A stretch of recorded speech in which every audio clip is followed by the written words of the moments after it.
Hello there. What's going on, Legion players? We have the big stream getting ready to start. Hold on, I'm going to restart this. Hello there again, Legion players. Okay, we are back live. I had to change something in the settings, and I think I had to restart for it to do that. Because I think I still had X-Wing stuff loaded in the metadata, and it was going to, like, misinform people. So, what's going on? My favorite fish is a Yoda. There's always a bigger fish.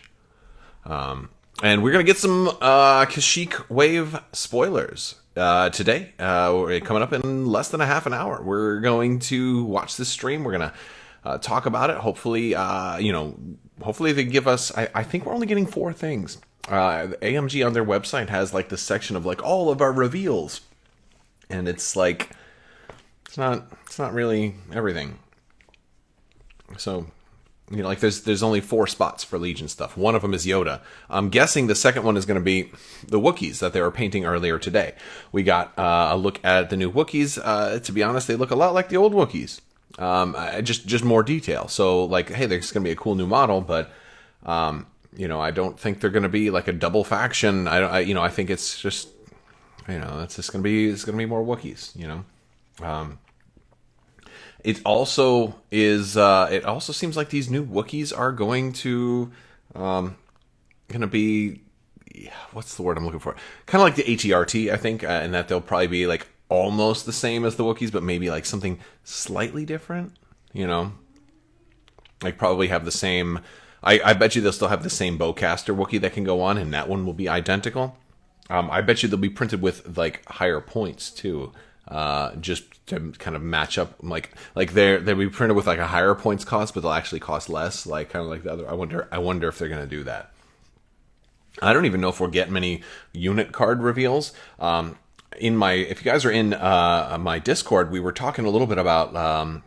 Some people were like wondering what we were going to get revealed, and it would be really soon if they did reveal like all of these unit cards, because I think we were talking in the Legion Discord also. Somebody said it would be like 6 months, and that means that people are going to be using these units on TTS like right away. So yeah, I kind of hope they do come. I hope these Wookiees do come with a new option, like a new heavier melee option, one that can go in the Rebel version. That would be really, really cool. I would love that because then at least like if I buy it for my Republic stuff, I have something that also upgrades my Rebel stuff without just having to like use the same minis over and over. Because I bought 3 Wookiee warriors for the Rebels. And so I'm kind of in that position where I'm like, boy, if they make these dual faction, I'm going to be kind of pointless with all these Wookiee warriors. Maybe I'll have to go with how many special forces can you get in a 1600 point battle? That's one I don't know. If they just announce the expansions, you're going to be kind of sad. Well, there's a whole hour stream for it, so they're not just going to be like, these are the names of the expansions, and that's it. They're also going to talk about them. We'll learn a little bit about what they bring to the game. There may be some art, some more. There was already an art panel yesterday. We got a lot of Yoda art. I'm going to include all of that in like my Legion wrap-up video after all of this stuff is done. We're going to be doing, I'll do a Legion Armada X-Wing wrap-up, maybe even a Marvel Crisis Protocol wrap-up. I'm a fan of Marvel Crisis Protocol too, and I don't know how many of you guys out there play that or are interested in it, but I think it's worth doing some videos about from time to time because it's a cool game. It's a lot of fun, very casual friendly, and I like casual friendly games. Especially when I'm used to playing a lot of more serious games like Armada, X-Wing, and Legion are a lot more tournament focused, where MCP is a lot more like, hey, let's just have a blast.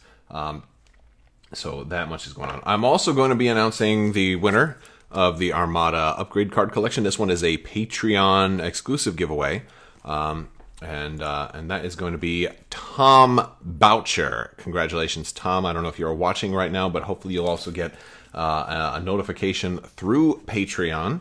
We do giveaways on Patreon quite often, so that's one thing that's going on. We also have tomorrow I'm going to be announcing the winner for the $25 Amazon gift card giveaway, as well as all of the giveaways that are going right now in my Discord, in the C5 Discord. There's a giveaways channel, and we have, in case you didn't catch any of the other streams, we got a lot of giveaways going on right now. Let me see if I can find all the different giveaways. I'm going to pull them up. We have, I think, 3 different giveaways going right now, and they're still open. There's still a chance for you to win them. There we go. All right, so we have a double-sided Z6 Trooper that is, this for Legion. It's a Z6 on one side and a DLT Stormtrooper on the other side. That one is up for grabs in the giveaway channel right now. There's 2 Armada giveaways that were actually sent to me, so that was pretty cool. A double Armada giveaway, because that one's for 2. It's for a Bomber Command Center and an Overload Pulse. There's also an MC80 that's available, and a GR75 ship card. All promos, alternate art cards, those are all available. So that's pretty cool. So check out Discord if you're not already there. All you have to do is go react to those with a double critical emoji. So that much is pretty cool. I'm also curious if they go anywhere beyond the Kashyyk wave, because I think there's probably some stuff in the pipe after that maybe they want to spoil. I still want to hear about. I still want them to address the last time I had Luke Eddy on. Well, the only time I had Luke Eddy here on the channel. I had to ask about sub factions, and he didn't say much other than I hope you guys like what we end up doing with them. And so that makes me think it was maybe a little different than some of the predictions that we had. So that is there. The one that they were painting, the Wookiee they were painting looked kind of chunky. It was a little chunky. Andrew says he's waiting for Marvel Crisis Protocol as a birthday or Christmas gift. That makes for a really good gift. There's a lot of minis in there. It's actually a pretty good value, and it's a complete game in the box. You've got 10 minis that you can kind of do good guys versus bad guys, or draft them, or pick your own teams and make them up. You can do all of that. Would Yoda have entourage Wookiee warriors? I don't know. I don't know if I don't think that would be appropriate. It would only be appropriate if all we knew of Yoda was from that last scene in Episode 3, and I don't think that will be the case here, because he's so much more than that. He might be entourage other Force user. That would be cool if you could bring one more Force user, somebody with a Force and anyone. So that means you could have 3 commanders. I wonder if that would be broken. I mean, it really depends on how much Yoda costs too. But I don't know. We're gonna see. We have a lot of stuff to talk about. I also want to do a shout out to our sponsor, Luxury Playstyle. So, you guys have heard me talk about them before. If you watch my X-Wing videos, you've heard me talk about them. If you've seen my Legion battle reports, you've seen me using a lot of their tokens. They are working on some Legion-specific tokens also, so that is in the pipe. We don't have an ETA on that yet, but that is coming. If you're curious about the quality of their tokens, they are absolutely amazing. They have tokens for all types of games. They have them for X-Wing, they have them for Keyforge, they have them for Arkham, they have them for L5R. I use the Keyforge damage tokens. Those are those ones you see over there.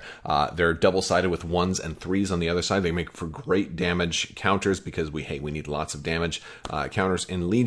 And also, if you use my code, you're going to save 15%. And that's no small amount, as well as any order over $35 while supplies last. You're going to get a lightsaber nunchuck coin, the C5 coin, that's got my C on the front as well as a 5 on the back. You can mark your commanders with that one. You can also use it as a 5 damage counter in Legion or any other game that counts damage. Or use it in the RPG for light side versus dark side. You can do an awful lot of cool stuff with that token, and that's one that you're going to get for free with any order of $35 or more while supplies last. So check out luxuryplaystyle.com, and don't forget to use code Crabbok VIP. All right. So, what do we think that they're going to talk about today? Because, if they do only announce 4 things, I feel like they've already spoiled more than 4 things. If you go back to before the MiniStravaganza, they were doing a painting of a clone trooper, and then they just like swapped it out and pulled in the super tactical droid, and they gave us art for the Magna Guards. So we've already got the super tactical droid and the Magna Guards spoiled. We've already got Yoda spoiled. We've already got Wookiee Warrior spoiled. They already gave us the pulverizer, not the pulverizer tank, the permeator tank, the penetrator tank. What is the tank? The persuader tank. They already gave us art for the persuader tank, and they already gave us art for the whatchamacallit. I know what this is called. The Radon Nasp, right? The Radon Nasp, which is the Wookiee flying fluttercraft. So all of those things they've spoiled art for and basically confirmed are coming. The only 2 things that were on the Lion Rampant list that they have not spoiled yet would be the Spider Droid and the Swamp Speeder, basically. The Imperial, or not the Imperial, the Infantry Assault, Infantry Support, the Infantry Support Vehicle. So that's so maybe those are the other 2 that they're going to spoil. I don't know. I'm down to see a Spider Droid and an Infantry Support Vehicle. The Infantry Support thing doesn't look that cool though. So if you guys are just tuning in, we are going to be watching the stream. So you're in the right spot if you want to see the stream. It starts in 15 minutes. We'll switch over to the AMG stream just like so. I'll turn my mic off, and you won't have to look at my beautiful face anymore. So we're going to do that. But yeah, the big predictions right now are that it's pretty much just going to be 4 units from the Legion's next wave, which is the Kashyyk wave, even though it's an 8-unit wave according to Lion Rampant. I wish they would stop. Leaking everything on Lion Rampant. So that's going to be a really interesting thing. So Frost asks, what if they have a new upgrade that's called cooling cells that allows a unit to attack twice in a round? Maybe it's an exhaust, gives off a Battlefront vibes. That's the problem is something like that could be done, but if you make it to where every unit can take it, then you have a problem because then you take your biggest unit. Like, what if it's on Palpatine or something like that, right? So what kind of upgrade do you make it? You have to look at everybody else. Now you have to balance every other unit with now having the ability to attack twice. And even if it's an exhaust, let's say they just do it on the last round of the game. And look at Callus that's out right now, or look how many command cards give people the chance to recover for free. Veers can let somebody recover for free, so now somebody can, attack 4 times in the last 2 rounds. There's, the problem with a multiplier. The problem with saying you can attack 2 times is it's a multiplier. If a unit has really great attack, maybe they got Pierce, like Vader, right? Has Pierce 3 on his lightsaber, right? Suppose he gets fire support with the first attack, and then gets fire support again on the second attack, right? Like there's, so force multipliers are really hard to balance against, and that's one of the problems with just letting somebody attack twice. What's better, usually, and more stable for long-term game health, is to do additive effects. Like, hey, when this person attacks, they get 2 extra white dice, like kind of like how your generators work for your E-webs and your 1.4 FD turrets, because a fixed number of dice is much easier to balance and to have future proof. So because also, if you made something that somebody could attack twice, that limits it. Like, you can never, like, look at Darth Maul. He's rolling 8 dice already, 9 dice if he's got tenacity. So if you let Darth Maul attack twice, 18 dice he's rolling all by himself, mind you. So even if it's a one-time use, you may just use it on the last turn. You still have to balance everything for that. So I'm not super now. The difference is if you make it an upgrade that's unique to a certain unit. Like, let's say they made an AT-AT. All right, maybe they will, maybe they won't. I don't know. But an AT-AT could have an AT-AT specific upgrade that lets it attack twice, maybe once per game. Then you can cost it appropriately because you know the unit that it's going on. You know that the AT-AT you know, is going to have X amount of dice, and you don't have to balance it against any other units. So if you made something that was a specific unit, like a unique upgrade for only that unit, then you could get away with something like that. But yeah, otherwise, you know, otherwise you run the risk of something becoming extremely powerful, and maybe too powerful, and then you have to, you know, come up with like points rebalance, and all of a sudden now this upgrade costs like 50 points for an upgrade or something, some kind of outrageous number if it becomes, you know, too powerful on one type of unit. So it just ends up making the game the rule set a lot more complicated, and making it harder to design everything else, because now every other unit that you ever come out with has to be balanced against this one broken, overpowered upgrade that you've made. Just make it an expensive, exhaustible gear upgrade that balances it so powerful units who don't have the gear slot can't take it. Yeah, but a lot of units do have the gear slot. Luke Skywalker has the gear slot. You know, Commander Luke Skywalker does. You know, like, you gotta there's, and I understand the thing is like, just make it expensive, but there's something that people don't like about an upgrade that comes out that nobody can use, right? Like, it becomes like a feels bad type of scenario. Like, if you've got to fit, like, honestly, if you're gonna have Luke just attack twice, and then, oh, by the way, you play Son of Skywalker, then he gets attack again. Like, Luke is now attacking like 3 times in a turn. You know, and maybe he's got fire support for all those 3. If you got 3 rebel veterans, or, you know, granted, I understand fire support doesn't work on a melee attack, but maybe he's got saber throw equipped. You know, you get my point. Who knows what other things are going to be able to increase his attack value in the future, or any other unit that happens to have gear. It just becomes problematic. You know, no matter how expensive you make it, it's either going to be like, if it's appropriately costed for Luke, right? Like, and maybe that is like, maybe it's got to be a 40 or 50 point upgrade. That means it's unusable by anybody else. So you might as well just make it, like, you have to balance it for the worst case scenario, the one unit that could abuse it the most. That's where you have to balance it for. And then that makes it unusable by anybody else. So you might as well just make it Luke Skywalker specific, if that's the case.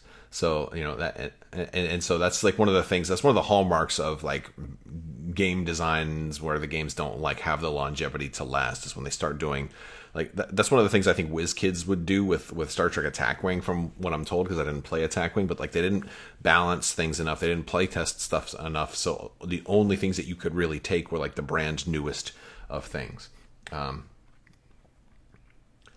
How many Saber users have gear slots? Only Luke. Well, no, I understand that, but that means you can't ever have any other Saber users that have gear slots. Like, maybe they want to give, maybe some other Saber users, it makes really good sense for them to have gear slots. Let's say, for example, Quinlan Voss seems like he's very resourceful. Like, he seems like the type of guy who would have a gear slot. And maybe you want to give him a gear slot because maybe he should have some other things that go in the gear slot. You prohibit that because you're like, oh, we can't give him a gear slot because that would, you know, and so like it does kind of, when you start doing things like that, you start to paint yourself into a corner. If it were, on the other hand, if it were just a fixed amount of dice, like if it just gives you like 2 extra dice or 1 extra die or whatever, then it becomes a lot easier to manage and balance.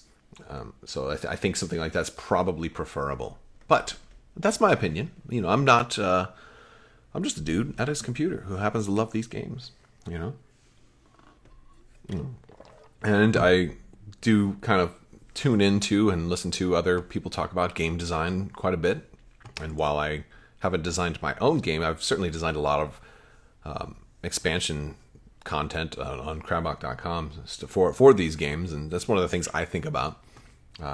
Certainly not all of it has been balanced. But I like to think that a lot of it is pretty cool. We're going to be starting soon. We got 7 more minutes until the stream starts, so that is very, very exciting. If you guys are just tuning in, we are going to be watching along with all of this Legion reveal stuff. Luke Eddy will be kind of going through everything for the Kashyyk wave, or everything that they're willing to announce. I think we're probably only going to get half the wave spoiled.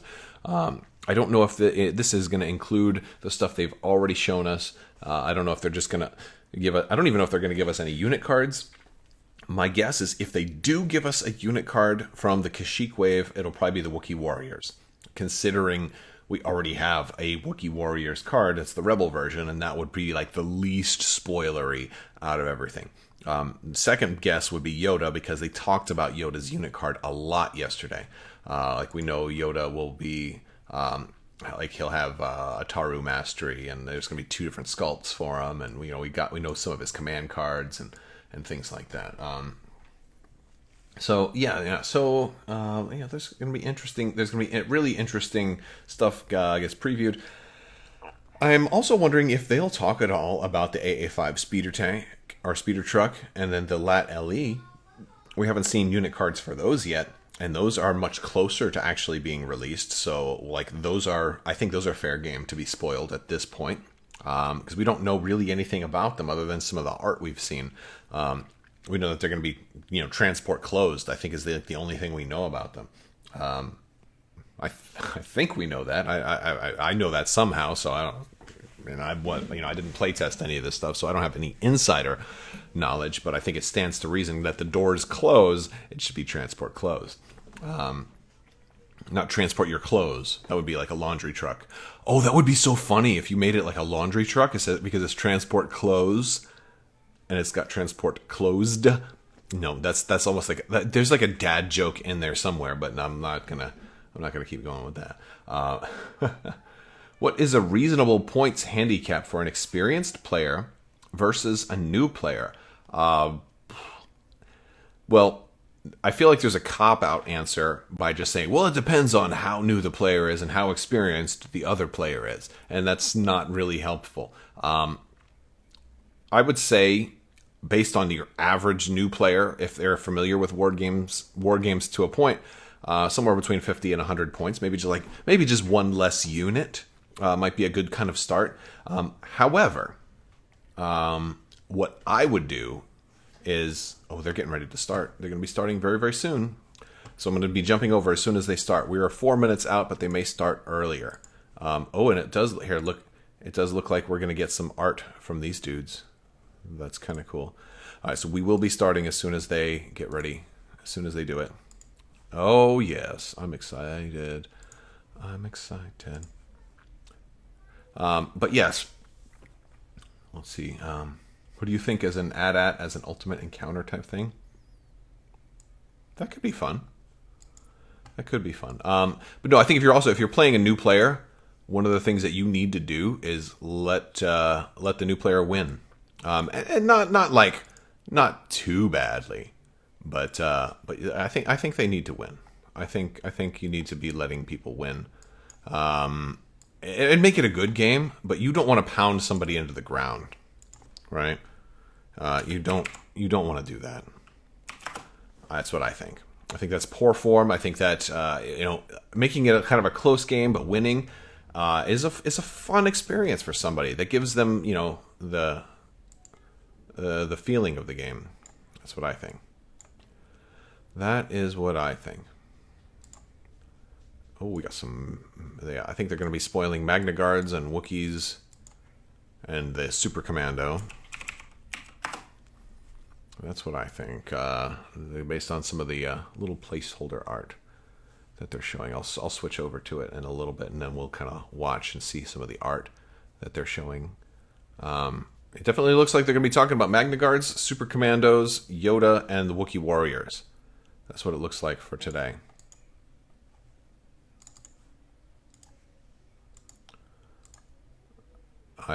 I wonder if this. There's a piece of art that makes me think we're going to get a Wookiee sniper. I'll show you all of this art at the end. I'm going to switch over so we can watch along now. All right, so yeah, they're kind of running through some of the art from yesterday. Surprise us with Republic Commandos. They'll never surprise you because it will be out on Lion Rampant like months before they announce it. That's the problem right now.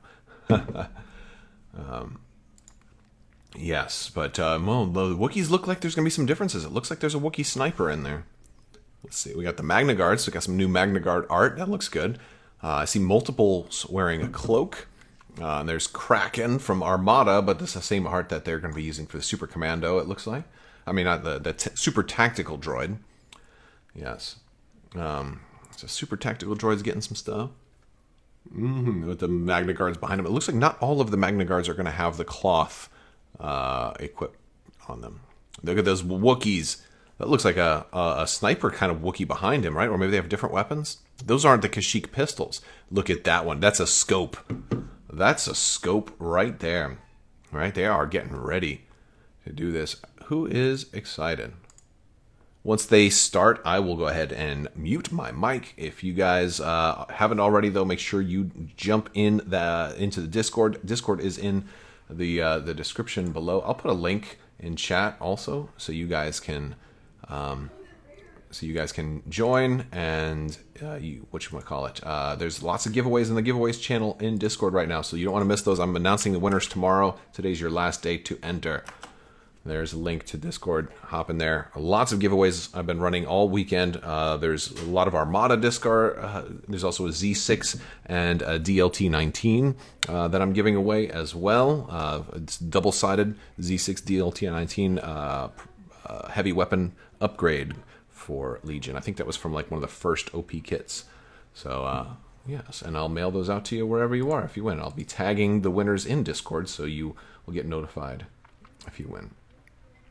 I wonder if we'll get any info on sub-factions today. Yeah, me too. Me too. I would love to talk about sub-factions.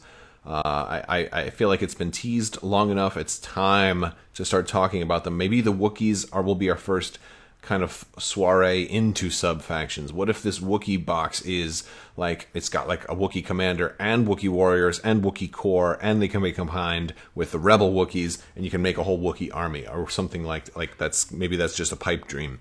But I mean, like, wouldn't that be cool if the Wookiees was kind of like the first step into sub-factions? That would be amazing. I'm looking forward to it. Whatever it ends up being, whatever they do. You're hoping we'll get an Endor wave after the Kashyyk stuff, maybe. I'm really hoping for Jar Jar Binks commander and some, maybe not Jar Jar Binks as a commander, maybe him as an operative, maybe Boss Nass as a commander, or Captain Tarpos. I want the Gungans, man. I want to be able to line up a whole... Oh, here we go. Hello, everyone, and welcome to the Legion New Fronts Dev and Design Panel. I'm Director of Product Development, Kashyyk. I'm joined by our fearless developers, lead developer Luke Eddy, and game developer Michael Plummer. How are you doing tonight, gents?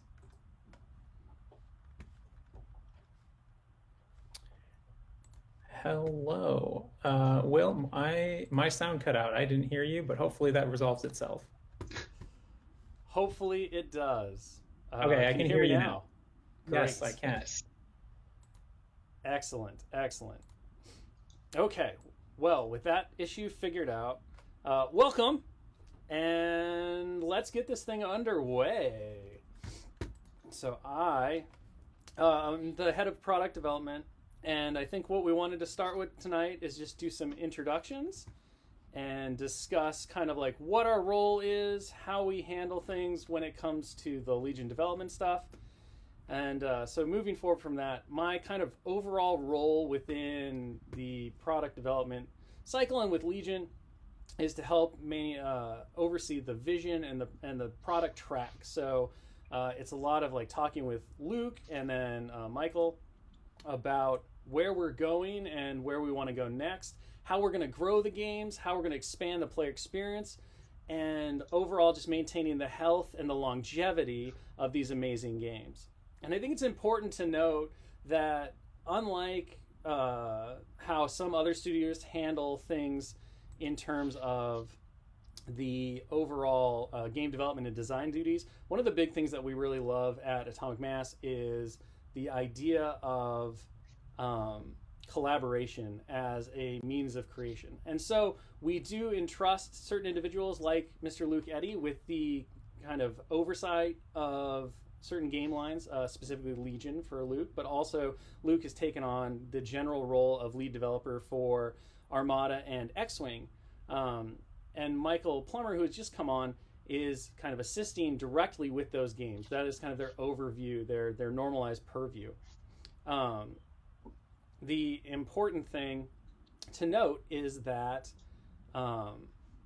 hold on one second. We seem to be getting some reverb here that's going on, and I don't quite know why. Let's do, oh, I think I know why. Let's do that. And now, let's see if it's fixed. How about that? Is it fixed now? It is a bit better. Much I better. was hearing two wills at once. Two wills at I was once, gonna I manage know. with it, but I was too. We'll just let it go. No, we're fixed now. It's good for the chat. It was bad for you two, so I guess I'll take that as well. So as I was saying before, we had to figure out why you were hearing me 5,000 times like Dodger Stadium. The overall kind of idea, the way in which Atomic Mass Games functions in terms of development and design is a collaborative environment. The idea behind that is that we do entrust individuals like Luke Eddy with the general oversight. They are the experts. They are the ones who kind of advise and make final decisions because they know the most about the game lines.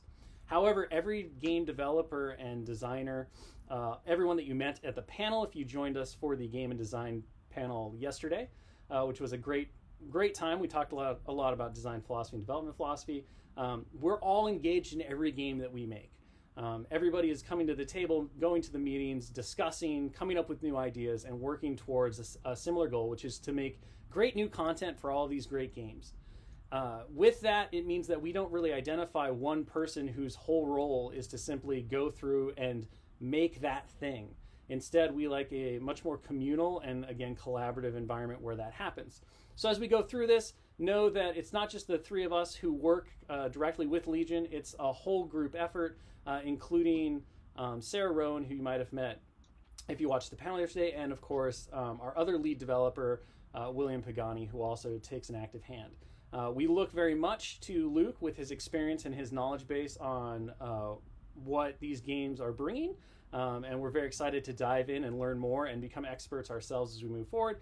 But that kind of gives you an overview. I think it's an important distinction between kind of how FFG handled game development and kind of their philosophies versus how AMG prefers to handle things like game development as well, as more of a group-minded effort where everybody has a responsibility and a role in making things really awesome, and there are no specific one people driving the ship.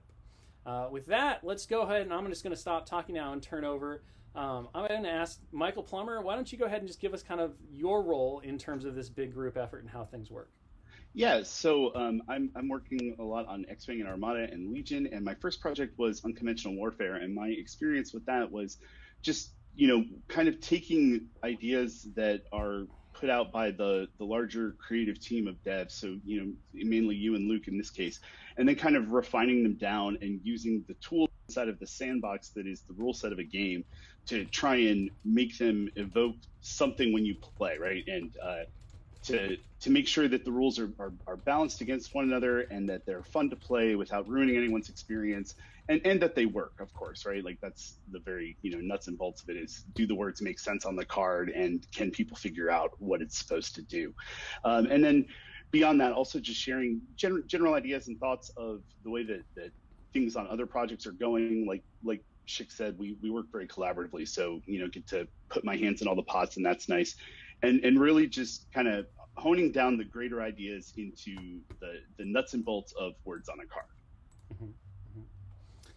And of course, as somewhat of a newcomer, like we both are, to the game and just diving into the development, it's been really exciting to kind of re-explore Legion, to look at the future possibilities for mass battle action, and to take all of the great ideas and the plans that were laid out by one Mr. Luke Eddy, who will be talking next, and kind of reevaluate and redefine what those plans can be and how we can push them even further than maybe was possible before they had such dedicated and focused effort in terms of a true miniatures game studio behind them.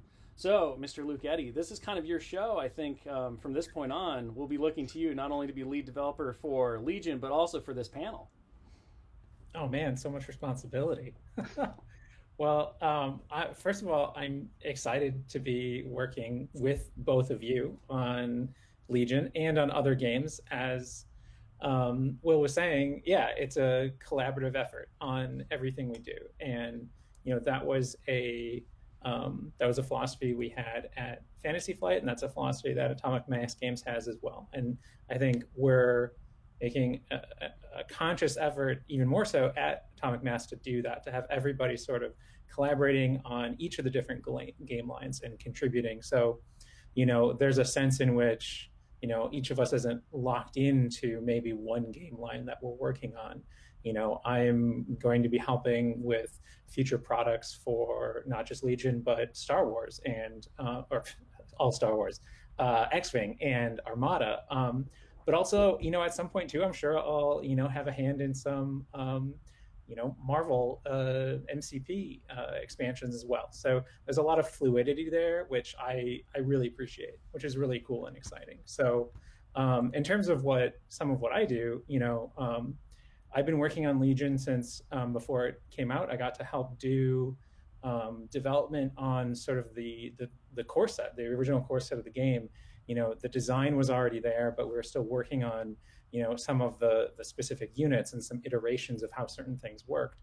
So I got to help out with that. And then beyond that, then, was designer and developer for many of the expansions that came out. So I've been with Legion, the whole life of the game, and have had many, many things that, we've been thinking about doing in the future, and, cool plans for other things we want to see and other directions we want to go. And what's really cool with this game line moving over to AMG is that, Will and, these other guys are excited about that too. And they have cool plans for what we could do in the future as well. So the future is very bright for Star Wars Legion, all the Star Wars game lines, really, because everybody is interested and invested in, what we can do that's new and exciting and cool. And again, having been working on Legion for a long time, I've had lots of time to think about, what can we add to the game? What would be cool to do in the future? And it's cool that, looking ahead, I'm seeing, those things coming to fruition, so we're going to be talking about some cool stuff coming up, but like there's stuff even beyond this that I'm super excited for, but we can't talk about that quite yet. One thing at a time. We have to save some spoilers, as I always say, for MiniStravaganza 2, which will likely be coming a lot sooner than I think some people might expect. And hopefully they're very excited by that news. We have a lot of work ahead of us. So yeah, so one of the things I think we can touch on first in terms of kind of an initial, you talked about, Luke, how you've had a lot of plans initially there, and now we've kind of have this new unification where we have a new focus in terms of how the studio functions. We've talked a lot about this in terms of our communications and kind of like when the whole exchange happened and we took over ownership of these great games. But I think one of the biggest ways in which we've kind of exerted or expanded on our influence initially, because the timelines for creating miniatures and stuff are so far out, the most immediate impact will likely be on organized play. And we've talked a little bit about this, and this is something I know Michael is very, very passionate about, and one of the reasons we were very excited to bring him on board was kind of expanding upon the great foundations that already existed for all the Star Wars games, but especially Legion, in terms of creating new game experiences, new game modes, and also building on the great past that already exists. So, Michael, why don't you walk us through some of the things that we've discussed internally, some things that we can look forward to in the future, anything that you want to touch on in terms of like some of those crazy ideas that are rolling around in that head. Yeah, we've talked a lot about organized play when we're working in kind of the philosophies of AMG, and specifically around new game modes and narrative experiences, and those really excite me. And I think new game modes are really interesting, and I think some people get scared when they hear a new game mode because they don't understand how to play their game anymore. But I talked about it a little bit, I think in the X-Wing Armada panel, but I feel like it's a great way to bring back that new game experience, because I think everyone can remember a time when they were first getting into a game. Maybe it's Legion, and you remember when you first got into Legion and all your friends were, and you were cracking open boxes and all huddled around rulebooks, and you just couldn't stop talking about it. And that excitement just naturally kind of dies down after a little while. The honeymoon ends and you kind of solved the game. So new play modes are just a great way for us to bring communities together in a way where they're looking at something new and fresh that no one has seen before, and it sort of levels that playing field of knowledge and planning and skill that exists, because there's something that's brand new to everyone. And I think that that's just a really exciting and interesting way to do these OP events. And then, of course, narrative events. there are so many great stories in Star Wars. They're countless, and when I play games, I'm often thinking, well, how can I reenact this battle? Like, I don't have the historical gamer thing happening quite yet. I think I'm a few years away from that, but I start to think about, Star Wars historicals. Like, how can I use Legion to tell the story of the battle on Endor? Like, that would be very fun for me, or the battle on Hoth. And so I think that we're going to explore a lot of ways to go to those locales in our own battles and share that with our players, and that's going to be great. And then, of course, we're going to have things like Vader Down that we've talked about, and I actually just finished reading the comic for another time, and I'm excited to get working on that one. Yeah, I think obviously the first kind of look at what to expect from these different kind of styles of approaches has been unconventional warfare, which has happened the last 3 days. As we've discussed a little bit before, those materials are going to remain on the website. So we're highly encouraging folks out there who really like them to use them in future events, to use them in your community. Just because you may not be able to report your events to determine the outcome of some alternate art cards for organized play, doesn't make those variances on list building or the special abilities any less useful. Doing a 3-round event at your store when it opens back up at some point, if you want to relive the glory of unconventional warfare. One of the things that I kind of want to throw out there too, and I think building on what Michael said, one of the things that I always look for in any game that I want to play is value. How do I get the most value out of the time and the energy that I spend in my hobby? And because, again, we've talked about this before in other panels, miniatures games have such a high level of investment. You're assembling your miniatures, you're painting them the way that you want, you're thinking about lists, and you're creating all this stuff. I love any time I have an opportunity to utilize that vast repository of my collection in different and unique ways, whether that's just one time for a special 3-day event over a convention, or if it's something that I want to bring back over and over again in different points in time. Anytime that you can get those expansion rules, those different modes of play, to me it's very exciting as a lifelong hobby miniatures gamer, and it's something that I think is really important to overall the longevity and the fun that can be had with these products. So I'm very excited to continue to drill in more to that. And it certainly, unsurprisingly perhaps, has really driven our mentality at Atomic Mass Games about organized play. And specifically to Legion, one thing that's really compelling about the game for me, and as it pertains to organized play and specifically these different play modes, is there are so many interesting mechanics in the way that the game works between command cards and orders and keywords. So there's a lot of room to play. There's a lot of toys in this sandbox that is Legion. So I'm really, really excited about that. Mm-hmm. Yeah, as we like to say with designing Legion, there's a lot of levers and dials to pull. So it's real easy to tweak things through, variations on units gaining keywords. Perhaps it's some sort of progressive sort of campaign narrative, and this rebel trooper unit has survived battle after battle, and it's accrued multiple keywords that makes it almost more like a special forces unit.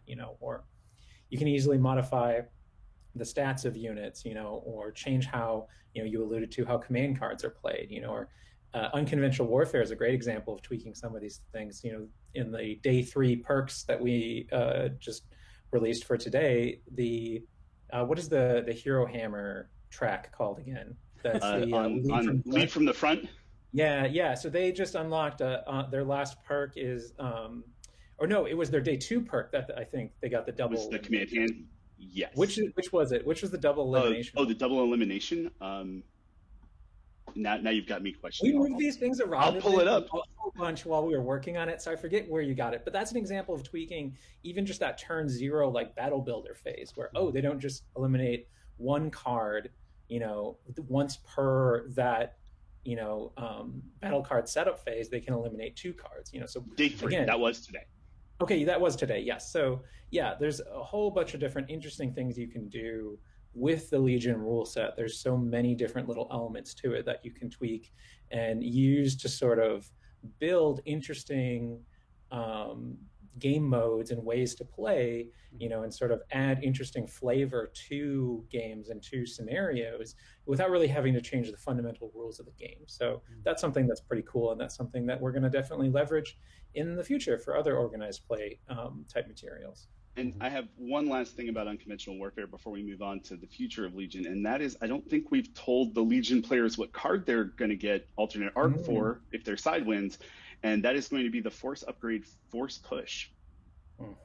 Probably the best Force upgrade in the game. So yes, if you want to see that future art of that card for the light side or for the dark side, go try and get in a game or two if you can, and report those games on the website to sway the balance of the Force for how the art of that card comes and out. Now we just watch as everybody stops watching us and runs out to go play a very quick skirmish game of Legion so that they can change everything around. Okay, so let's talk a little bit about what the future holds. There's kind of two tracks. We've previewed several of the things that are coming up in the imminent future, in the next couple of months. We wanted to dive in today and really look at the two new vehicles that are coming out, the AA5 Speeder Truck and the LAAT LE. And moving beyond that, we also kind of wanted to talk a little bit more about what to expect in the future beyond these two vehicles. And that specifically has been things that we've been showing with the Yoda reveals, the Wookiee reveals, stuff like that. And that is the Kashyyk wave. And I think there's some interesting stuff to talk about in terms of how that wave will have resonating effects. It will have ripple effects going forward in terms of Legion design that we can kind of hint at and talk about. So to start, I think we want to just dive in and really start talking about these two new vehicle units and all of the cool things that they bring to the table. And Mr. Luke, I'm going to allow you to kind of take over the helm here. I am simply going to put up this really fancy exclusive first look at the studio painted AA5, which looks gorgeous. So tell us a little bit about the genesis of this vehicle. Give us all the good intel and details. Let me know when you want to actually post up the unit card, and I will be happy to do that for you as well. But yeah, let's hear about the Rebels' new sweet ride. Yeah, their sweet ride, absolutely. I'd be happy to give some insider info on this. Both of these vehicles were a ton of fun to work on, to come up with. I think so. The genesis, of course, is pretty straightforward. It was just that, hey, the original two factions are due for another set of heavy vehicles, and we've been planning, pretty much from the beginning of the game, or at least since we did the open transports, the land speeder and the occupier tank, back when we were doing the Rogue One themed stuff, that like, hey, we're going to do closed transports at some point. And the wave that these are included in, which also had the specialist packs for the prequel factions, it had Lando and Callus and Anakin and Darth Maul. That whole set of units was kind of a like, what do we need to add to the game before we move on to other exciting stuff? Like, what are the things we got to, like, sort of a catch-all of cool characters that like are fan favorites that we really want to see in the game, and some expansions that are important for the existing factions. And of course, the prequel factions hadn't had their specialist packs yet, and the original factions, again, we hadn't gotten yet to doing actual closed transports. So for the Imperials, it was relatively easy because we actually had a couple things to choose from. Like, they transport troops all the time. The Rebels, it was a little tougher. There's the little like sort of airport thing that they drive around in the hangars to get people pilots. Unlike Yavin. Yeah, and it's like that was actually proposed, and we're like, I don't think that's quite what we're looking for. There is a transport you see actually in the Vader Down comic. But it's kind of uninspired. It's another open transport. So I really had to dig deep, and I looked through, all the different possible expanded universe type transports Rebels could have. There's lots of vehicles that they have in some of the pre-Disney computer games, in a bunch of RTSs. The art style of a lot of those is sort of off a little bit sometimes to that sort of Star Wars feel. But there was this AA5 Speeder Truck, and it was from the EU, and it had gotten updated a little bit in one of the mobile games that was put out under Disney. So it was technically canon, but it didn't look this good. And when I proposed it, there was some doubt as to like, oh, do we really want to do that? It's kind of a box. But I was like, no, it's the right it's the right shape. It feels Star Warsy. You just got to junk it up. You got to give it those greebles, the guts on the outside. You just have to have faith in our hard plastic sculptor, or hard surface sculptor Bexley, who does amazing work on all of our X-wing ships. He can do it. He can make this look Star Warsy, and my faith was well placed because it looks amazing. It's perfect for the Rebel Alliance. It does feel, having painted it now, it feels exactly like what I would expect out of a loose band of like political insurrectionists. Like, it's just, they bought this thing off of a lot or a junkyard, strapped a gun to it, and they were like, let's do this. This is great.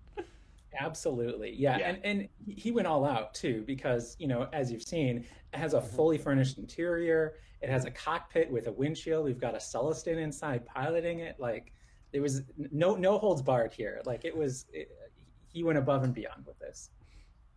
All right. Well, let's go ahead and talk a little bit about, we've talked about the Genesis. Let's talk about the actual rules. So closed transports, I know this is a big deal. This is the first time. So tell us a bit about that. Like, you know, how did it feel to finally utilize a rule type that had been sitting there just laying fallow for so long? Yeah, well, honestly, it was kind of easy. I mean, you look at the speeder truck, and none of those keywords are actually new. You know, armor's been in the game forever. Hover ground is the same keyword we gave the low flying, slow moving repulsors. It's the same keyword that the tanks have.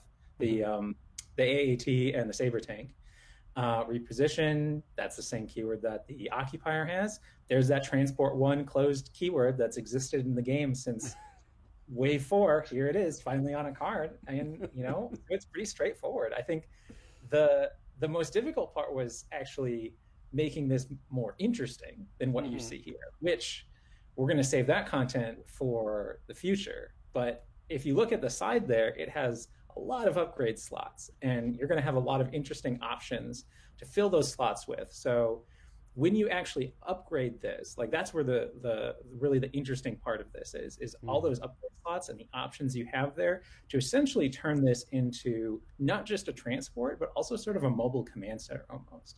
Because a lot of those crew slots are going to give you, and pilot slot are going to give you interesting effects that, you know, influence the units, your other units on the battlefield by, you know, buffing them or perhaps healing them. Sort of a mobile hospital type thing. So yeah, it was interesting. That's where the interesting design was. The actual like chassis of this, very basic, very straightforward, and you can just run it like that, because that was the other thing we tried to do. Is very cheap, only 75 points. If you just need to get, say, your Wookiee warriors, your melee unit, from point A to point B, and have them protected from enemy fire, and just jump out right next to some enemies and wreck face for only 75 points, you can do that. Well, let's talk about some of those hardpoint options. So I know we have the heavy laser retrofit on the list to talk about. This thing looks pretty fun. I like multiple colors of dice. It's got great range. Yeah. So I imagine that this kind of turns it, with the hover rules, more into a bit of a mobile gun platform, a little bit more support that can still get people where they want to go. Exactly. Yeah, this is your budget, your budget option for a weapon. Now, it has no weapon on the actual card. So if you wanted to shoot anything at all, you do have to pay for an upgrade. But this is the cheap one. You know, the range is nice, dice are passable, critical one helps get some damage through, but this is your pot shot weapon. You know, hopefully you get with a red die in there, and 3 potentially plus the critical, you could maybe get some damage in through cover, but it's not going to be a lot. This is just to sort of have the vehicle able to at least lend some firepower to the battlefield. And for 16 points, that's not a bad deal. But there is going to be a bigger, better, cooler gun that we'll show you later on in preview articles for if you really want to turn this into like a weapons platform. Right, and both those weapon options are available on the frame for the vehicle itself. One of the things I really liked is the way that it's designed. You can plug and play each weapon, and of course you can turn them. I find it's most important when I play with vehicles that I can make the little sound as the turret turns around, and if I can't do that, I'm not having fun. Well, you got to aim at the enemy unit. You do, otherwise you're just going to miss. Yeah, there's no way your dice are going to hit if the gun isn't pointed right. Yeah, exactly. the dice can't see if the gun can't see. True facts. You mentioned a little bit about how the different crew upgrades can really change how this vehicle functions within your Rebel list. I know that we have one that I've seen fans clamoring for forever.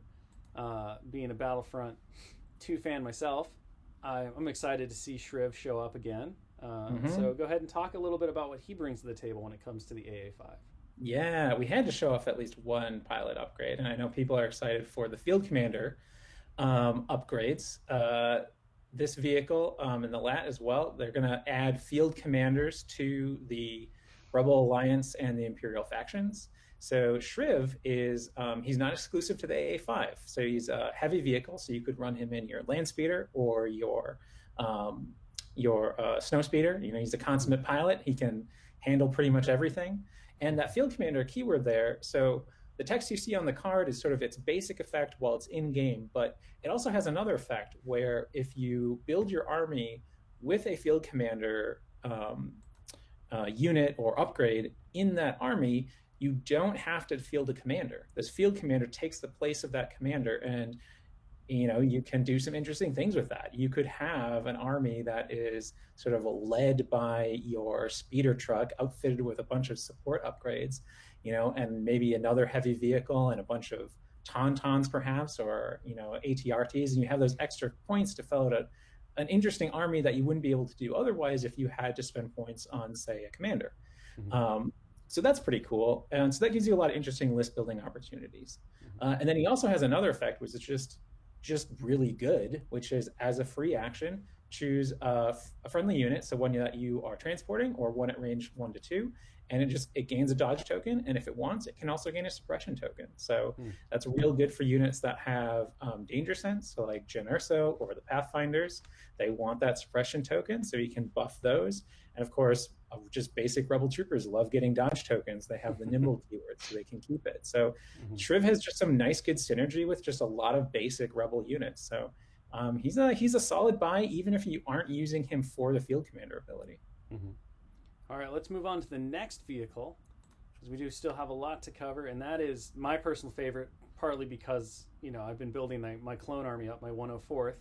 So I'm excited to put this on the table with them, which is the LAAT LE. So not the LAAT that a lot of people think of when you hear LAAT. This is the patrol vehicle.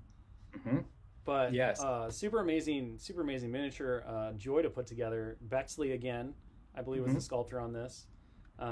So let's just go ahead and talk right into it about the design, kind of the impetus behind it, and I'm going to bring up the rules card so we can just continue to move right along. Get that up on the screen there. I love that mini. It's great. Oh yeah, it's gorgeous. I mean, and again, even better in person too. Cool. So you can see right away that if you hadn't caught on already, the LAAT is for the Imperial faction and for the Republic faction. So they're both getting a unit. Now, the unit cards are identical, so there's nothing different between them other than their rank, or the rank's the same, other than their faction. Yeah, this is also not necessarily a gun platform. It comes with the guns built in, and, you know, they're nothing to shake a stick at. They're pretty good, you know, one black or one red, 3 black. Mainly its role is as that transport. So, you know, it has a lot of keywords we've seen before. Armor, it has cover like other flying vehicles. It has hover though, hover air 2 instead of speeder. So it doesn't just speed around, you know, the battlefield like most repulsor vehicles we've seen. It's more of a helicopter almost. It sort of is hovering in place. It still can ignore all that terrain. Instead of getting those automatic moves, it can instead strafe back and forth, which you use those side notches on the base for. So that's pretty cool.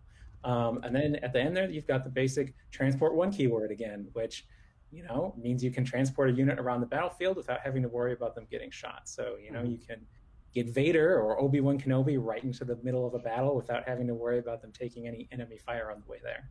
Oh, it's more spicy due to the fact that could happen at the same time. You could literally fly them and their sweet LAAT LEs towards each other so that they can have their epic rematch duel. Yeah, rematch. Yeah, there you go. Yeah. All right. For those asking in the chat, it does come with different pilot options because you can obviously see through the clear canopy. So you do get Imperial and clone pilot options as well. And let's talk about one of those pilot options. I think is next. Oh no, we want to talk about the non-clone pilot option first. Excuse me, I gotta follow Luke's lead here. So Governor Price is one of the upgrade cards for the Imperials. Yes, so similar to Shriv, Governor Price adds Field Commander as an option to the Imperials, and she can go on any heavy vehicle. So this could be on the tank, the Occupier tank, or it could be on ATST. Same Field Commander effect. It lets you field just that unit as your commander and skip points. You not have to spend points on a regular commander. Her effect is interesting. It's sort of a riff on what Shriv does. Price is not the best leader. She kind of tells people what to do, and doesn't really care about whether they make it out alive or not. So she can give them an aim token, which is great, possibly more powerful than dodge token. But that suppression effect, they don't get a choice. They have to take it. When she tells them what to do, they're like, okay, we're doing it. They may not want that suppression, or it could work out all right. Maybe they need the cover. She is dedicated to the mission, not to her men. Ooh, yes, harsh. Very true. Super harsh. All right, let's move on to the Clone Commander option, which is Clone Commander Fox. Yeah, Clone Commander Fox. He is in charge of the Coruscant Security Force. So he is he's a cool dude who also, again, has that same Field Commander effect and has a similar ability there where, again, it's sort of riffing on the same effect. He gives out a Surge token, and then he may remove a Suppression token. So he can sort of rally his troops a little bit.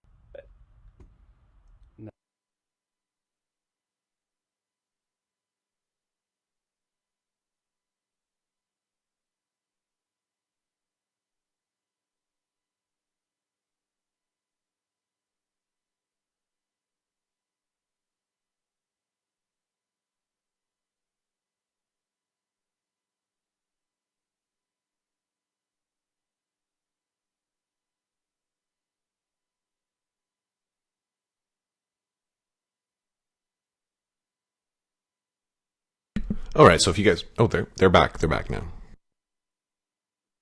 Well, no, their stream went offline, so now we gotta wait for them to come back on. So if you guys are still watching, we are still up. The Atomic Mass Games stream has cut out, but we did get an awful good look at some stuff. As soon as they come back on, I will turn my mic off and let them resume. But yeah, they lost their stream. We got some great previews so far. We did get some great previews so far. I'm liking the way the Field Commander stuff is working. I am definitely liking this. We got. I mean, that definitely means that we're going to be. I feel like we need another transport for the Separatists. I think that's what the other tank is going to be. I definitely think so. But that's where they are. That's where they are. They are down right now. That is strange. And the AMG just chimed in and says they are having some technical problems. No problem there. We'll be waiting until they come back on, and that's why it's better to watch over here, because now we can talk about it during the meantime. Because fortunately, they've had a lot of, to be fair, they've been doing a lot of streaming, so it's you got to give them a little bit of a pass when they're having technical difficulties. I think if I was streaming for 3 days straight, I would have technical difficulties as well. So we'll be putting all of these images up. I'm sure they're going to post them all on social media. If not, I'll be going through all of these images immediately as soon as the stream is over, and I'll have them up on Discord and all of that stuff. So let me know what you guys think so far. The tank, the AA5 Speeder Truck, it's very, very cheap, right? 75 points is not too bad for a heavy, and a closed transport, which is going to be a really great way to get fleet troopers into the battle. That's one thing that I think is exciting. On the other hand, your LAAT LE, I don't know if that one's needed as much. I don't know if the LAAT LE is going to do something that the Gav tank doesn't do better, right? I that's what I am really curious. But yes, so I had just said, isn't Fox the one that killed Fives? Let me know in the chat. I know you guys are talking about Fox. Yeah, I think Fox is the one I killed fives, and that was like really heartbreaking. So like I don't know if I want to run Clone Commander Fox. Not really. Republic only, LAAT LE patrol transport only. He can only be in this thing. Wow. Yeah, I don't know. Yeah, the Hammers pilot is. So some people are talking about the Hammers pilot also for the Empire. And Price. Well, I love that Price can give out AIM tokens. It's going to be especially cool if maybe you've got Darth Vader and a Commander Vader who has no. He's not going to get a suppression token anyway, so he'll ignore that part. That can be pretty good. And so like that might be a really good use. There's plenty of other really awesome uses for handing out AIM tokens, but it's really a bummer when you have to give somebody a suppression token to go along with that. They're sorting some things out. They said they'll be back soon, so we're just sitting here waiting. You know what I'm going to do? I am going to let's pull up some of the images. Let's talk about the images that they already did. So I am going to pull up my my little image slideshow here, and there we go. All right, let's do this. So here's what we got. We got Fox. Here we go. So now we can go through this stuff, and this is why you're watching here with me, because I'm prepared for these sort of things. So we've got Fox, we've got Price, and then we've got Shriv. Right? I'm going to go back to the first one. So we've got the AA5 Speeder Truck. First off, I think that looks really good. Like compared to some of the art that they had at the beginning, like that when this was first leaked and we were looking at some of that older art, this finished product looks really good. I think AMG did a really good job painting this one up. I'm really liking this. 75 points. I got to get a higher res version. I hope they publish these out there a little bit more, because while we can read it, it's a little fuzzy and I don't like it. So it's got armor. Armor's good, just straight up armor. It's going to be hard to kill this thing. 8 health and armor. This thing is not going to die, right? It's not going to die. Hover ground. It's going to reposition. It's going to be good. It's got weak point 2 for the rear, but it's not the sides. So actually, that's going to make it pretty. You just have to make sure nobody gets behind it. And it's got that longer base, right? It's got that long gav base. So it's actually going to be really tough for somebody to be in the rear arc for this thing. So that's going to make it kind of cool. Although the long base does make it a little bit more difficult to place on a lot of boards. I usually try to set my maps up like taking larger vehicles into account, and this one is really long. Reposition is going to make that a lot easier to do. Transport 1 closed. So again, I think the big difference with closed is if it gets shot, whoever's inside does not take damage. Also, a big difference with Transport 1 closed is Transport 1 closed did not get the rules revision that like Transport Open got, that allows units inside to be able to attack from while on board the transport. So that's kind of rough. I wonder if there will be like some kind of card, or maybe a comms card or something like that for this, that's like called like doors open, and now you treat it as Transport 1 open for the entirety of the game, and that allows people to shoot out of it. Like that would be really cool. I would love for the Rebels to have the ability for a unit to be able to shoot out of it with the doors open. I think that would be really fun. I don't know if that'd be a comm or some type of gear upgrade or something like that. I think you could probably work it into comms. I think you probably could. But because it's a big base, speed 1 is plenty fast. Yeah. The same thing with the Gav. That large base, don't forget, with speed 1, you're putting that in front, and then you're putting the back of the base on top of the speed 1 thing. So it's moving the length of its base plus the length of the maneuver.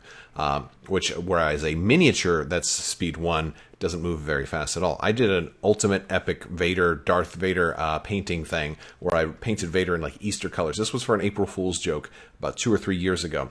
I have a playlist for my April Fool's videos, by the way. This year's is going to be great. But what you can do, you can get this thing, and I rebased Vader on a huge football-sized base, and even at speed 1, he was moving faster than a speed 3 unit. So this thing it's kind of like speed 3. but if, because of its base, if it were a small base miniature. Reposition is going to help with that. Transport when closed. Weak point to rear. That's it. So like not that many like awesome keywords here, right? Like it just doesn't have that many great keywords. It's got defensive surge, white defense die, and armor. So it'd be kind of hard to kill. It's got speed 1, 6 resilience, 8 hull. That's a lot, man. This thing is the toughest rebel unit I think we've had yet. Only crits are going to get through to this thing, so that's nice. And we've got a pilot option. We've got 2 crew, a single hard point, and then comm. So they did show us one of the hard points. There's going to be 2 different hard point options here. One is the heavy laser retrofit, and the other one is that quad turbo laser, or that quad laser cannon that we saw from when the rules pamphlet for this was spoiled. We didn't get any of the other drivers. We only got Shriv, but this is just a basic gun if you wanted to be able to shoot. Because like the big takeaway here also is that this has no gun. And what are you going to do for your actions? A lot of times you don't want to move twice with something like this. A lot of times you don't want to do that. Primarily because moving twice means that anybody who's on board that wanted to disembark, now all they can do is disembark. They can't do anything else. So you want somebody to be able to disembark and shoot. I think a lot of people are probably, this might be a very popular gun just so the thing can move and shoot. But then again, if you're spending that many points on something, maybe you want to go with the more expensive gun. I don't know. My guess is that the a bit more expensive gun's going to have at least 5 dice. It might be more than that. I mean, I have no idea. Wouldn't it be cool if they gave it like 8 dice or something like that? Or maybe it'll be 4 red if it's a quad laser cannon or something like that. 4 red would be pretty cool. And by the way, the stream their stream died. If you guys are just tuning in, the AMG stream died. We are just kind of going over everything that they talked about. And as soon as they come back, we will we'll be hitting it up and we'll be getting into it. So don't worry. We'll be as soon as they come back, we'll switch back over. I'll turn off my mic and we'll pick back up. They're going to run out of time though, because they're supposed to be doing closing ceremonies. I don't know if they wanted to spoil anything else. They may just drop the rest of it on drop the rest of it on us through their website if there was anything else that they wanted to spoil, as they didn't get into the Wookiee wave at all. Wouldn't that be funny? I wonder what happened. I don't know. So then we get the LAAT LE. Oh wait, no. Let's talk a little more about Shriv. Shriv is great because he can go in any vehicle, which is kind of cool. So if you you could run him. I think he might actually be good in the Rebel Land Speeder. You can transport somebody or somebody at range 1 to 2. They're going to gain a dodge token and an option of a suppression. Option of a suppression works good in the Rebels. You do have Jin and Pathfinders and also Cassian and K2SO and a lot of other people that potentially can benefit from that. Some more than others depending on what command cards you have to be played. But free dodge token. It can synergize with what some of the new cards that just came out, where you're letting people the inspiring presence or whatever. You're letting people retain dodge tokens from turn to turn. This would be really good if you're transporting Luke Skywalker. If you got Jedi Luke on board, you know what? And you could run Field Commander here and have Jedi Luke on board. That's a great way to do it. Great way to do it. I feel like this goes really, really good with transporting Jedi Luke. This is also kind of a call out for us really needing more Jedi on the Rebels. We really do. It's just Luke right now, and we need more. We need more deflect. We need more uses for that dodge token. I'm crying out for Kanan and Ezra. Come on, guys. We're way overdue. There's so many Jedi on the Rebels. Grown up adult Ahsoka, Cal Kestis. The other lady that was in the Cal Kestis game. There's actually a couple other Force users that you could probably equip with in the Rebellion. I don't know if Cal Kestis is truly a rebel though. So there's maybe, but it works. You want to make him a rebel. Yeah. So look, Shriv looks great. I really like what he's doing there. It's gonna be good. It's good to see him. All right, now let's talk about the LAAT LE. By the way, this thing, it's gorgeous. I love it. I think this is probably at half scale. I don't think this is exactly 1-to-1 scale for a LAAT LE as it applies to Legion. I'm not 100% sure on that. That is, though, the ultra large base. That's the AAT, and the tank size base. So this is a really, really big base, and it's dual faction, right? So look, everything's the same for both of them. We don't really need to break down each one individually, although there's different synergies that each of them might have. We've got, again, 8 hull on this also, full-blown armor. These are going to be tough things to kill. This one is like a lot more expensive though. Look at this. It's 120 points. You can take a pilot, you can take ordnance, which is cool, and ordnance for the Empire, which is also cool because the Empire doesn't have any ordnance. Although I believe off the top of my head, all of the ordnance options we have for the Republic are already locked to the repulsor tank. I don't think they're wide open ordnance. But and then of course they have comm. So I think the big takeaway here is there's going to be new comm that comes in all of these, and then probably also with the Separatist tank that's going to be coming in the following wave also. So again, they have armor, they have Arsenal 2. So you're definitely going to want to put ordnance on this thing. I wouldn't be surprised if they come with multiple ordnance. What also would be interesting is if it comes with ordnance that is not restricted to a platform, right? What if the LAAT LE comes with a new type of ordnance that can also go on the Republic tank? Wouldn't that be interesting? Or in theory, could also go on the Separatist tank if it's not faction specific. I doubt they'll do that because most of the upgrades that they come out with now are locked to a specific unit, like the unit that came with them. That is basically it. Latest behind the scenes update is soon. So AMG just kind of chimed in and said they're working on it. It'll be soon.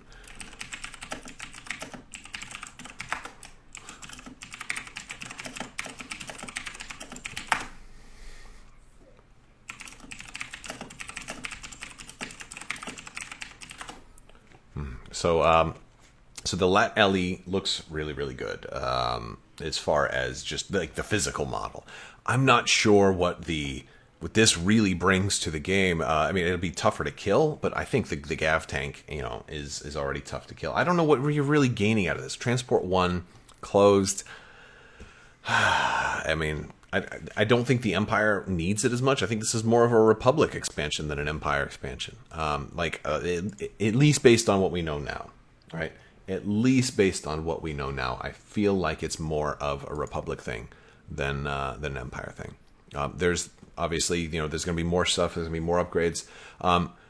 There's pilot options. So, Palpatine. Yeah, but you can already do Palp. Here's my I guess my takeaway on that is you can already do Palp on the Gav tank, and the advantage of doing that is Palp gets to shoot his lightning from using the Gav tank's base when he's on that. So you end up having a Tesla tank, and dude, that's so cool, right? Like that's so cool. And maybe the rule of cool doesn't apply here. Maybe like if for tournament players, they'd rather have Palp in something like this. Maybe.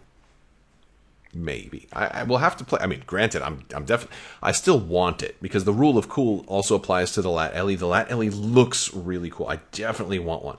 I don't think I'll buy two, but I definitely want one.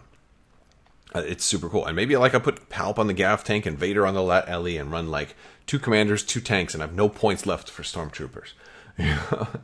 I mean, it's immune to melee. Yeah, no, I get it. I guess it depends on your local meta. I mean, do you often play against people who use more ranged commanders, or do you often play against people who use more Jedi commanders? Right, like because you are going to have the range. Real quick question, because I'm suddenly unsure of this. I'm thinking about immune to melee and range 1 weapons. If you're immune to melee, can I use saber throw on you? Because it is a range to attack, but it's using a melee weapon. So I'm curious if that's like, I'm sure that's been asked before. I just, off the top of my head, I don't know where that falls on that, because I could see an argument for either case. I'm like, well, it's a range to attack, so it's not immune. But the weapon is a melee weapon, because it's not considered, because there's another ruling that says it's not considered a ranged weapon in that attack. Because there was some other ruling or something. You can. I see a lot of people saying yes, you can. That's how I would interpret it, but I could see an argument for the other way around. You know, and I'm sure it's in an FAQ somewhere. Just I don't know. These are the things I think of off the top of my head. So it's got a decent gun. It's fixed front, so it's got no 3-dimensional gun. So this might be. Oh, this doesn't have reposition either. Man, this is going to be tough to. It's going to be tough to line up shots if you don't give this thing some ordnance, right? I'm sure it's going to have rocket pods or something like that. I think this thing is overcosted. I don't know, but then again, I don't know what else they have in here. You know, there may be some amazing pilots that just say, like, you know what, you can fire your guns 10 times each. You know, like what we were talking about, like the double attack stuff. You know, it can strafe. Oh, you're right, it can strafe. That's a very good observation. Look at you. Who said that? Benjamin Rasband. It can strafe. Thank you for that very intuitive feedback. That's something that is easy to overlook when you're comparing it to the Gav tank. Strafing is going to be, but if you're strafing, you might not be transporting, right? That's. Oh, I think they're getting ready to come back, guys. They are getting ready to come back. They're almost back. All right, we're going to switch. But we also, real quick, we also got Governor Price. Aims and suppressions, so that's going to be tricky. You have to time it so a commander does inspire before that stormtrooper or whoever activates, right? So that's cool. I like the possibilities though. I especially like it's, you know, there's some people that are going to really, it has to be a trooper though, so you can't drop it on an ATST or something like that. You know, choose a friendly trooper unit, so she can't give it to herself either, because she's going to be on a heavy vehicle. And then Fox, we don't like Fox. And I think we're back. So exciting times. You want to close the show with all of the drama, all of the anticipation. Here we are doing it live. So we just wrapped up the LAAT LE right when we were rudely interrupted by the whole system just deciding to stop working. It was tired. I don't blame it. It happens. We're back now, so hopefully our connection. Oh no, it just died again! It just died again! Oh my goodness, are you kidding me?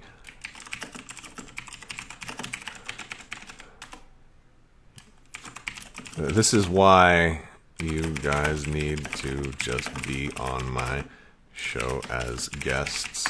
We'll maintain, we'll be able to finish this out. Alright, they're back. Let's talk a little bit about the Kashyyk way. Take us through it.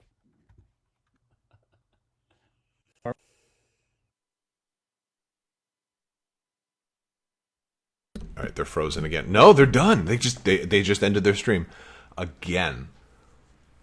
Wow. Oh my goodness.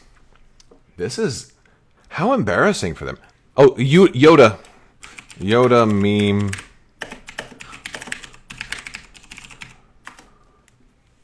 Oh my goodness. All right, well let's keep going over. I guess we can go back.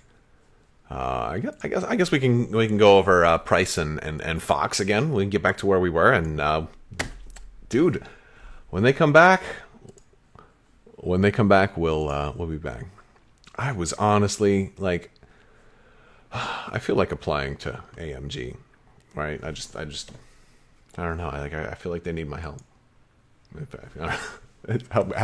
How arrogant of me, because it could be a Seattle thing. Maybe they're just having problems in Seattle. So let's talk about Governor Price. So who could she really benefit by giving a free AIM token to? Well, naturally, that's going to work on some of your new folks. The problem is if she's field commander, you might be tempted to run without a commander. So if I'm running Vader, do I really need a field commander? Well, maybe, you know, like I feel like I want to get the most benefit out of her by running an operative. I don't like operative Vader. He's not terrible. I just don't like him.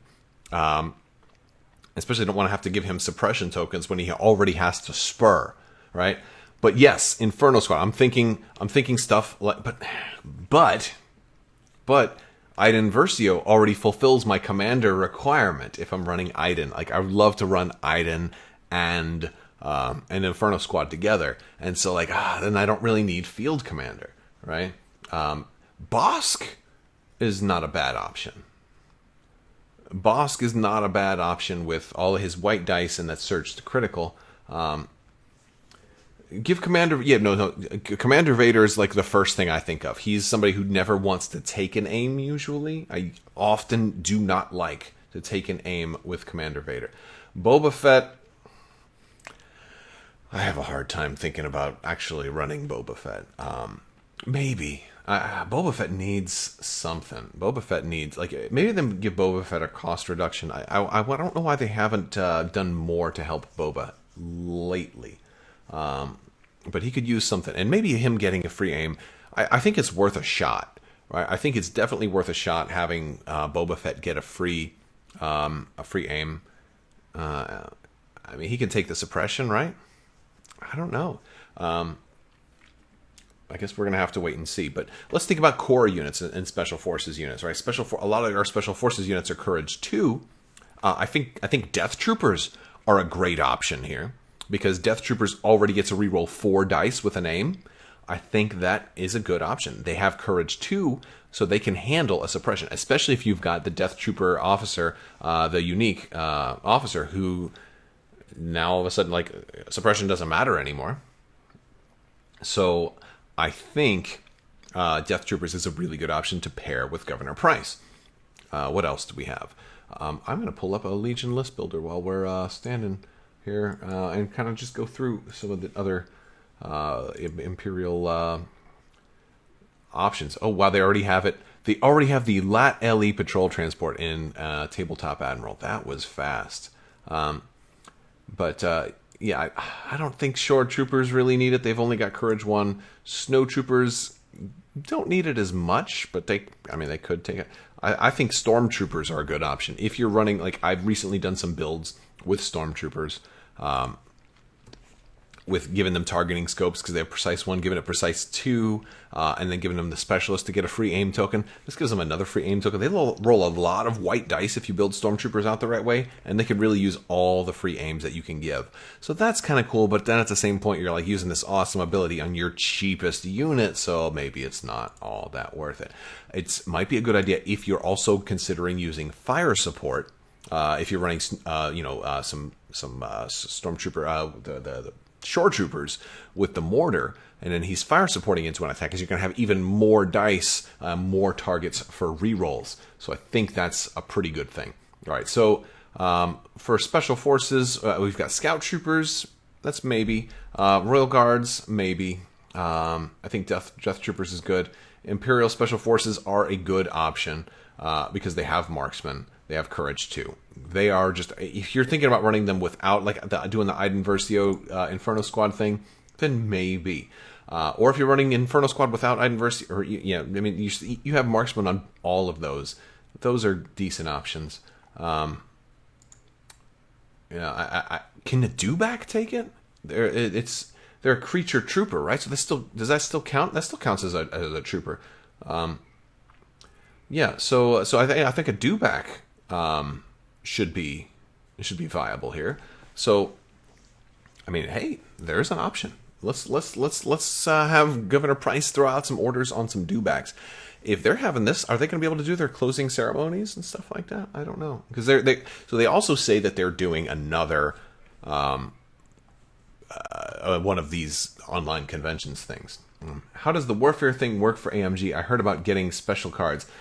Yeah, they're not. I don't think any one of us are going to get special cards. At least not like mailed to you. They're if you report the wins of your games or whatever, it can influence the art that go onto the next OP kit. So you know how normally, like when you go to a tournament and they're like, "Hey, we've got this alternate art DLT." By the way, if there's still time left, if you guys joined late, we're doing a giveaway for a Legion Z6 Trooper promo and double-sided with DLT 19 on the back. I'll mail this to you wherever you want. It's in my Discord. All you have to do is join my Discord, and there is a giveaways channel. We're also have a lot of Armada promo giveaways that are in there right now.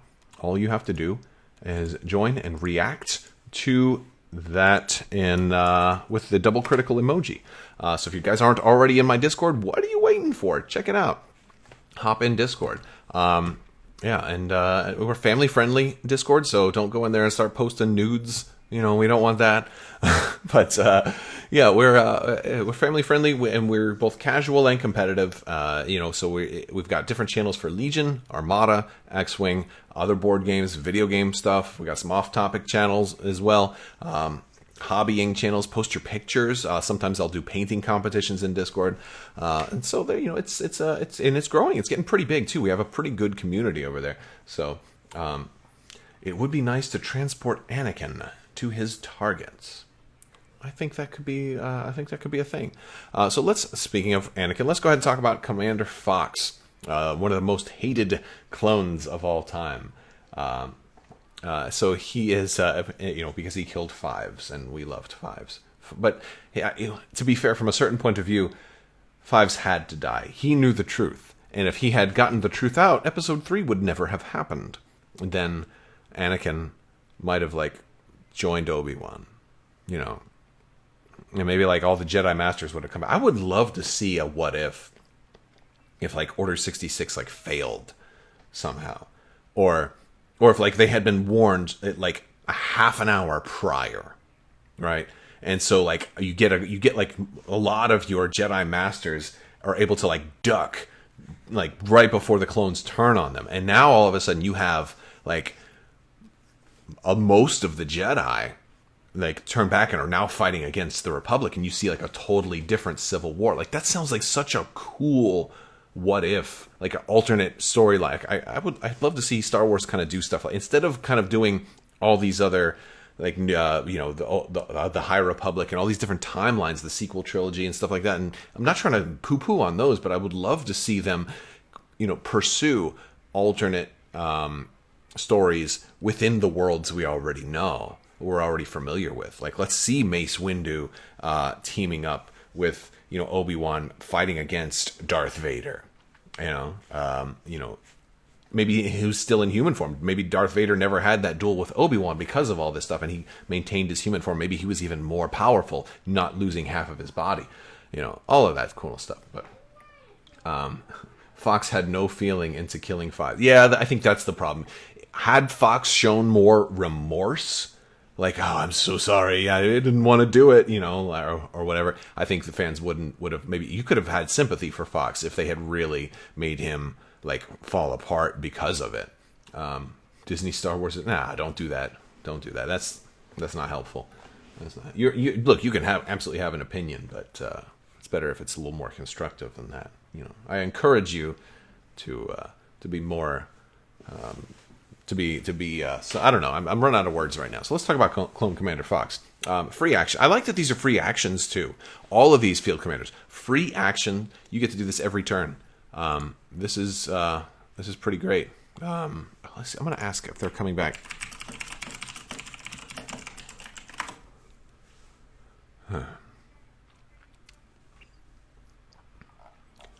They might not be. We might be done.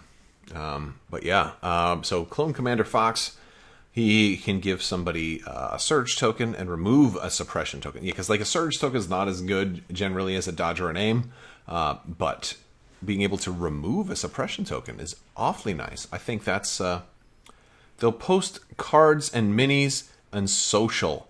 The LAAT and AA5 are likely next week. There we go. Okay. All right. All right, so we're going to see articles posted on social media. I don't know if they'll be tonight. I'm not going to...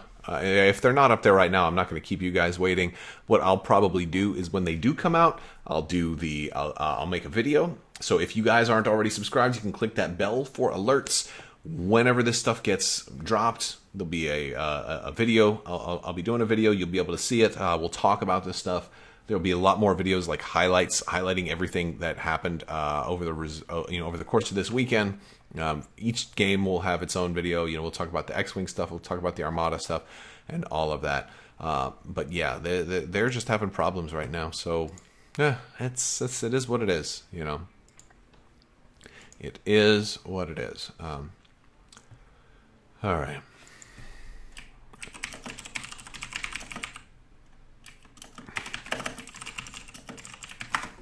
All right, so let's see. Let's wrap up everything from this stream because it looks like they're done. They're not coming back. All right, so we did have Yoda. We did have the Kashyyk. Our Wookiee warriors. We didn't get to really talk about them as much. There was a lot more that was supposed to be talked about, but we did get all of this art kind of spoiled. I don't know if these are the specific things that they were getting ready to spoil or not. But at least we did get these little. I grabbed these little screen grabs from before everything happened. We got the AA5 Speeder Truck. We talked about the unit itself. It's cheap. It's only 75 points, and I like it. It's I like the point cost. I like that it's going to be hard to kill. It would make a great transport, but has no guns. We got to look at one gun. It's only 16 points. That doesn't bring the points up too much, but it's a weak gun. It is also range 1 to 4, which is kind of cool. And it's also not locked to a specific firing arc. So it's actually a very versatile gun. It's got critical 1, 2. You might get some damage in. It's not bad. Shriv is going to be nice. I like that the Rebels are going to have this Field Commander. Field Commander is going to be fun. And he can go in any vehicle, too. So I think he's like the best overall because he can go anywhere. You can put him on a snow speeder if you want. He's also not cheap, though. He has 10 points. But if you want to run double snow speeder, here you go. Very cool. And then we've got the LAAT. The LAAT is way more expensive. 120 points. It's also got 8 health. It's got speed 2 on the large base. It's going to be fast, but it can also, because it's it's hover air. Look, it can do the sideways motion, which is always good. Can this thing? This one's also hover ground. So I guess this guy can go sideways too, can't he? Wait, no, he can't, because he doesn't have the notched base on the side. Yeah, he cannot. Okay. So the LAAT is Arsenal 2, but it only has 1 gun, so you're going to have to give it an ordnance upgrade, right? Yeah, the AMG stream is done. If you guys just tuned in, the AMG stream finished up because their stream, their internet went out or something like a half an hour in. We're about 5 minutes out. I think they're going to do closing ceremonies if they can get that up. Somebody else have been on there. Yeah, so they're going to be doing another stream, so I'll let you guys go if you want to watch the closing ceremonies. I don't know if there's going to be anything else that happen.